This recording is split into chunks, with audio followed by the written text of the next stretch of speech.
Hello hi అండి, welcome back అండి. చాలా రోజులంతే బ్లాగ్ అయితే తీయలేదు. మేమైతే ఇక్కడ కంబం చెరువు కట్టకైతే వచ్చాము. అందరము చూడటానికైతే ఇలా అందరం అయితే వచ్చాము. ఈ చెరువు కట్టకైతే చాలా పెద్ద పేరు ఉంది. ఇది శ్రీకృష్ణదేవరాయల కాలంలో కట్టబడి ఉన్నది. అలాగే గుళ్ళకమ్మ, జంపలేరు ఆ 2 నదులు ఇందులో కలుస్తాయన్నమాట.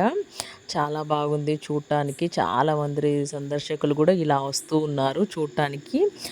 కట్ట మీద కొద్దిసేపు కూర్చోవడం, టైం పాస్ చేయడం, ఫ్యామిలీతో పాటు రావడం, ఆ నీళ్ళను అలా మనస్ఫూర్తిగా ఆహ్లాదంగా ఆనందింపజేయడం అలా ఉన్నారు. అయితే ఇది ఆసియా ఖండంలోనే ఒక పెద్ద చెరువుగా కూడా చెప్పుకోవచ్చు. ఒక్కసారి ఈ ఖమ్మం చెరువు మొత్తం నిండిందంటే 5 ఏండ్ల వరకు కరువు ఉండదు. 5 ఏండ్ల వరకు ఎండిపోదనమాట. నీళ్ళతోనే నింపబడి ఉంటుంది. అయితే లీకేజ్ అనేది కూడా ఉండదు. దాని ఖమ్మం చెరువు కట్ట కింద పొలాలన్నీ చాలా ఉన్నాయి. నేను అదైతే తీయలేదు. Next time hi, like and share.